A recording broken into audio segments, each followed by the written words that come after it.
Noelia Casais. Noelia vive en zona sur de Gran Buenos Aires y ejerce su profesión de profesora de literatura y prácticas de lenguaje en varias escuelas de nivel secundario.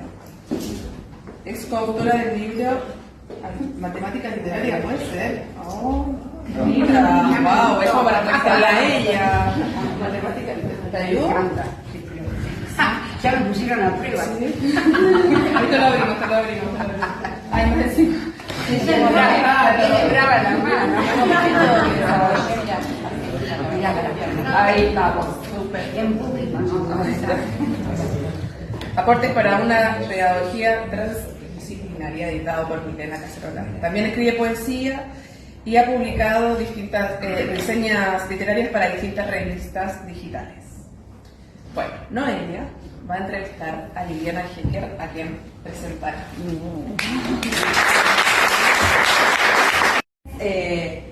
Una escritora de cuentos, de novelas, de ensayos, ha sido partícipe de la redacción y de la fundación de revistas literarias icónicas de la República Argentina, en un momento donde la revista literaria en el soporte papel era la herramienta fundamental para difundir la literatura, donde no existía el PDF o el paso en cuentito, así que bueno, ese aporte también es algo enorme.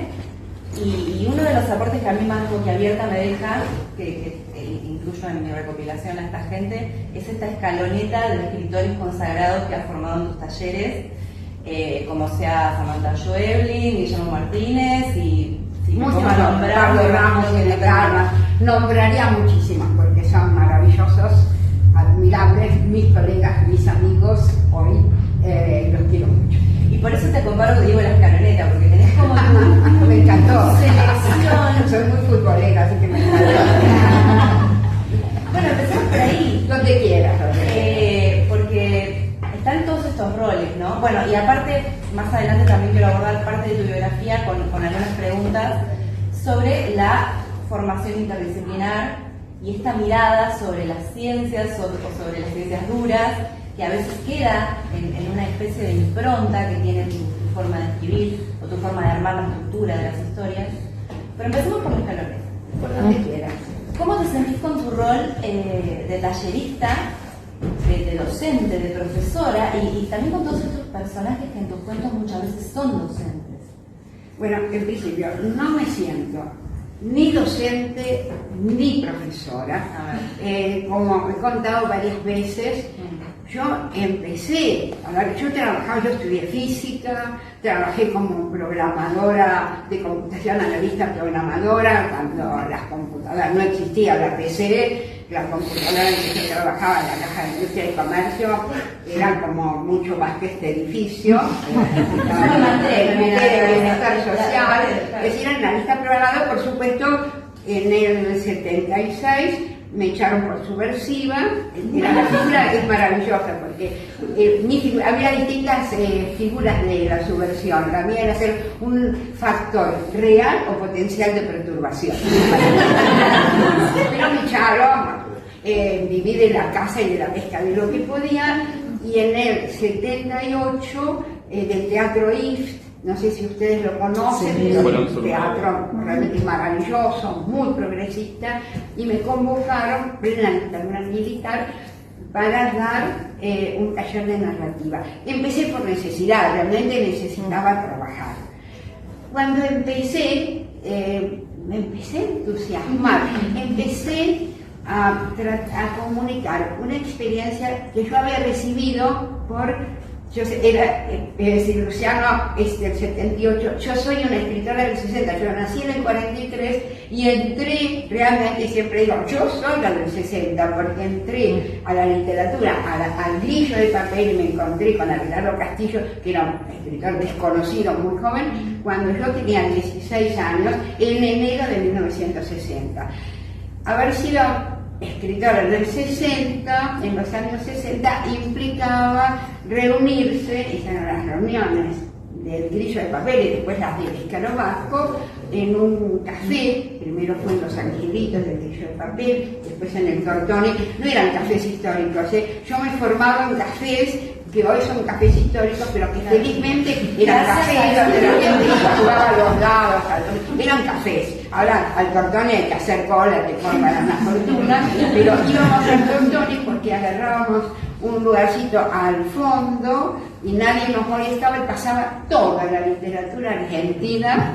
Nosotros después fuimos, ¿no? Pero en esas reuniones, bueno, estaba Abelardo Castillo, por supuesto, venía Humberto Costantini, ahí empezó a venir Ricardo Piglia, que fue también parte de la revista, Miguel Briante, Vicente Batista, varones. Claro. Bueno, y de 16 años. Sí, 16 cuando empecé, pero sí, cuando fundamos, bueno, a ver, cuando cerraron por revista de izquierda, con varias publicaciones de izquierda, El Grillo de Papel, que yo era secretaria de redacción ya a los 17 años, fundamos con Abelardo Castillo el Escarabajo de Oro. Sí, empecé jovencita, después como a todas nos pasa, poco a poco dejé de ser tan jovencita. Soy una jovenzuela de 31 acá, pero bueno, se empezaba, es decir, escribían en una generación que ya no tuvo la suerte nuestra de reunirnos en un café o sacar revistas literarias, ¿no? Entonces los talleres empezaron a funcionar como esos lugares cerrados, protegidos, en que se podía hablar de lo que afuera estaba prohibido, ¿no? Era, de alguna manera podríamos llamar, era un poco la resistencia de la literatura, es decir, porque ahí se seguía escribiendo, se seguía discutiendo sobre literatura de la misma manera que se daba Freud, porque Freud estaba prohibida en la Facultad de Psicología, por ejemplo, entonces, ¿dónde se daban talleres? Entonces, así empezó eso que después fue una pasión y en la que después pasaron, sí, Guillermo Martínez, Inés Garra, Pablo Ramos, es decir, una cantidad, Samantha Schweblin, sí, creo, yo, como suelo decir, no, es decir, no enseño a nadie a escribir, nadie le puede enseñar a otro a escribir, nadie le puede enseñar a otro a escribir. ¿Seguís haciendo los talleres? Dejé hace 2 años, después podemos hablar siempre de eso. Pero 45 años, pero nadie le puede enseñar a otro a escribir. Lo que sí es cierto es que un escritor aprende su oficio. Si vos sabés por ahí, digamos, podés provocar en otro una revelación, estás ayudando a que aprenda su oficio. El taller es nada más que eso, y en el mejor de los casos es eso. A veces se da taller porque son maneras de ganarse la vida.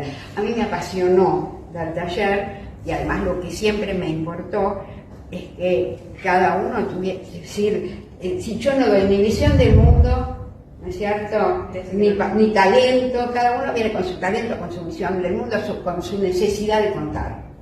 Y a partir de ahí, bueno, tratar de orientar en eso. Es decir, una cosa que a mí realmente me enorgullece es que no tiene nada que ver Pablo Ramos con Samantha Schweblin, con Inés Garra, cada uno, ni conmigo, por suerte. Es maravilloso eso, porque es decir, sería absurdo, ¿no?, tratar de formar según un principio a los escritores, nada. Si en el mejor de los casos les das ese impulso o les provocas esa revelación y sobre todo esas ganas de buscar, ¿no?, sentir que la escritura no es decir, que te canta en la oreja las fuerzas del cielo o lo que sea, ¿no? La verdad es que uno tiene una idea de lo que quiere hacer y en general le cuesta que le salga. Vos, es decir, Luciano dijo hace un rato cómo corrigió 7 veces un cuento, es decir, es esa búsqueda, esa necesidad de... Uno sabe lo que quiere hacer, pero no siempre le sale de entrada, casi nunca le sale de entrada. Así que eso es, por eso no me considero docente, no me considero profesora, es decir, los estudios que tengo son de física, agradezco enormemente a esa maravillosa Facultad de Ciencias Exactas, porque como verán, soy caótica. Y entonces, digamos, el pensamiento científico me permite compensar ese caos, trabajar sobre el caos y en la medida de que puedo ordenarlo. Estaba leyendo una obra de O'Neill, Extraño interludio, larguísima, y una frase de Nina, de la protagonista, me dio la idea de una mujer joven, para mí 27 años ya era realmente una edad que ya casi estás perdiéndolo todo, es decir, que su pareja es un Don Juan, ella está, digamos, es su pareja y es su amiga, es su amante y es su confidente. Y amar a Don Juan implica compartirlo, amar a Don Juan en tanto Don Juan implica compartirlo. Yo sabía que había un conflicto que a mí me importaba mucho, que era una chica muy racional y al mismo tiempo que los celos son un sentimiento que los vivís con las tripas. Entonces, ¿cómo hace una mujer, ¿no?, para conciliar una cabeza que funciona como la de un hombre, no hay diferencia, y un sentimiento que tiene que ver absolutamente con el cuerpo? Yo creo que de esa necesidad surge eso que iba a ser un cuento y que empezó a crecer de una manera muy extraña para mí hasta ese momento, que había escrito nada más que cuentos, porque en lugar de ir hacia adelante, hacia el final, como debería ir un buen cuento, me crecía pero hacia los costados y hacia atrás, y empezaba a contar historias relativas con la protagonista. Y bueno, cuando iba me acuerdo de un diálogo duro con Abelardo Castillo, como me decía, bueno, yo ya llevaba como 60, 80 páginas, me decía, bueno, decidí, pero esto tiene que ir en mi primer libro porque expresa algo de mí que tiene que estar ahí, decidiste, o decidís sacarle 50 páginas y haces un cuento y la metés en el libro, o decidís que algún día va a ser una novela. Y yo, la verdad que fue tremendo, pero al final, entonces me dijo, si no, escribí un cuento con esos personajes, y yo escribí Las monedas de Irene, un poco para que llenara ese hueco que yo necesitaba en mi primer libro, ¿no? Pero esa novela recorrió un largo camino conmigo, tal casi que el primer final que yo había pensado era que él se va a acostar con una adolescente en la edad que tenía ella, y entonces ella piensa en matarse, piensa en volverse loca, qué sé yo, y después dice, no, me voy a arreglar, y te voy a esperar, porque era en primera persona, hasta que vos, amor, decidas matarme. Como final era hermoso, pero muchos años después el insulto no tiene precio. No tiene, es decir, nada. Es decir, ya ese final no me representaba. Es decir, yo fui cambiando, fui entendiendo otras cosas y la novela fue modificándose. En la época en que empiezo a decidir el nuevo final y todo lo demás, digo, y el título, y ahí me acuerdo, yo estudié física, el ingreso era maravilloso en esa época de exactas, estudiábamos matemática, física, química, biología y geología. Fue en geología que yo aprendí lo que eran los planos de clivaje. El diamante, ¿no?, es una construcción tan perfecta que es casi indestructible, ¿no? Es decir, las partículas, los átomos están colocados de tal manera que es casi indestructible el diamante, pero tiene ciertos planos por los cuales se puede cortar el diamante.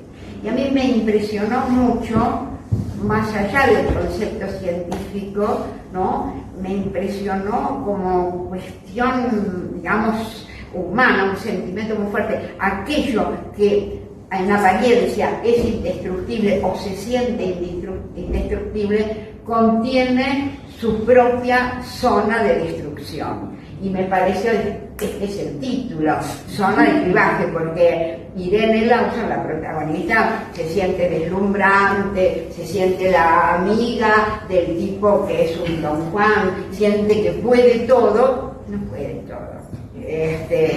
Entonces, esa época que yo cuento, la novela se va para atrás y a los costados, como era la idea, pero el periodo que yo tomo es su zona de clivaje. Por eso, hasta tal punto, supe que ese era el título, que me lo quería, había leído la novela MC en ese momento, pero a mí era muy importante, porque en MC yo estaba en editoriales chicas, bueno, había publicado en Sudamericano, Resplandor que se apagó en el mundo, pero me dijeron esas cosas de las editoriales, que le tenía que cambiar el título porque clivaje no figuraba en el diccionario de la Real Academia Española.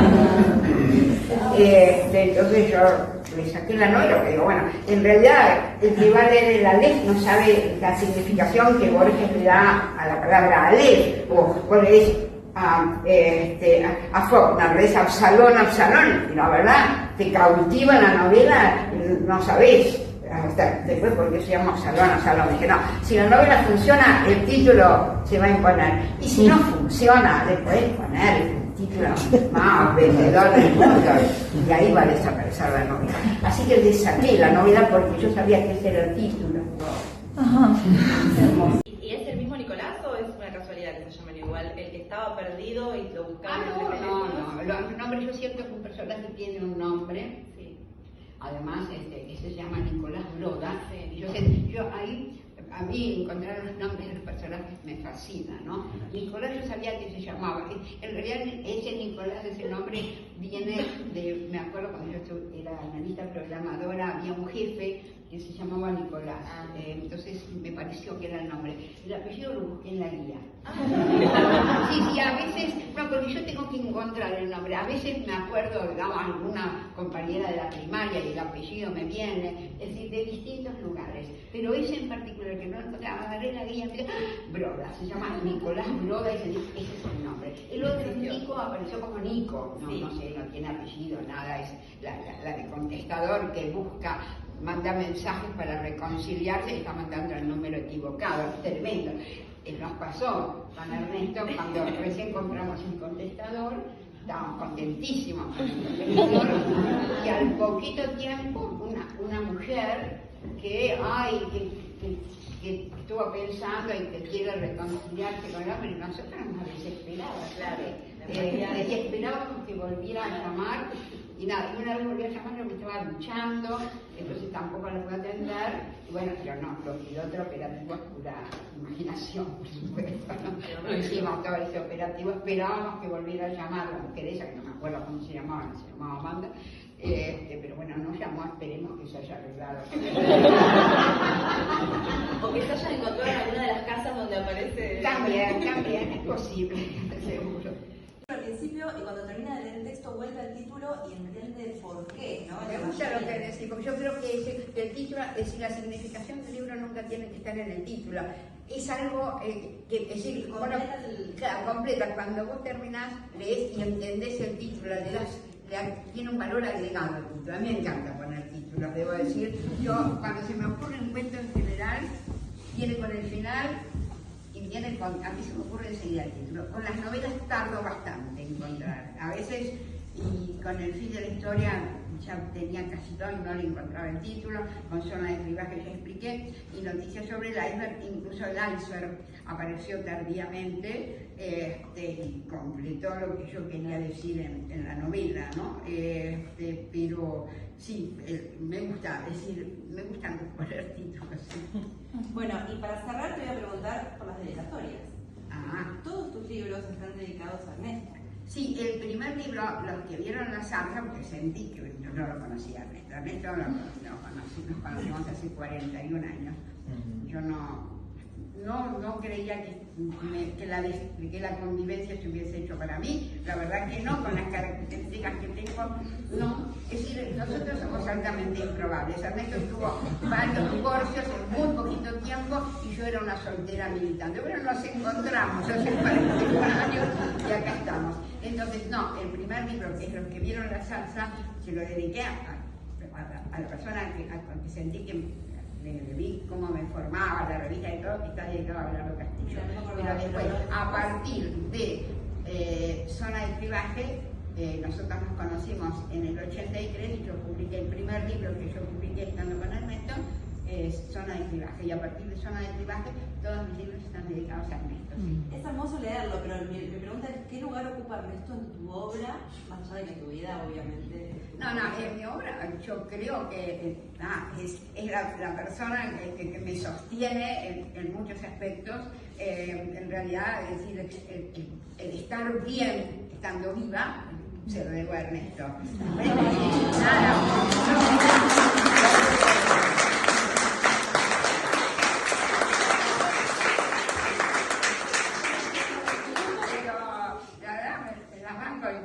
Él se la banca muy bien porque después nos mudamos a San Telmo, departamento antiguo, grande, tuvimos cada uno su lugar, pero cuando vivíamos en un departamento chiquito, muy lindo, pero de 40 metros, cuando yo estaba trabajando en la máquina de escribir en la Remington, que aparece como protagonista también en zona de clivaje, y yo me levantaba a las 5 de la mañana para escribir, y el resto se bajó, el resto se movía y bueno, hay que bancarse, ¿no? Uno al otro, hay que entenderse, hay que divertirse, creo que tenemos mucho sentido del humor los dos, y entonces eso es importante y es un sostén cuando uno está escribiendo. Después el problema lo tenés siempre con la escritura, igual siempre fui primer lector, pero después tengo otros lectores, pero bueno, ese es el lugar que ocupa, y en Noticias sobre el Iceberg, que no es, digamos, no es biográficamente mía, le pasaron, es decir, se parece a mi Greta, la protagonista de Noticias sobre el Iceberg, su vida es distinta de la mía, creo que ella es mucho más desamparada que yo, y le pasaron cosas distintas, y a ella se le cruza un hombre de ojos azules, pero no se anima realmente a la convivencia.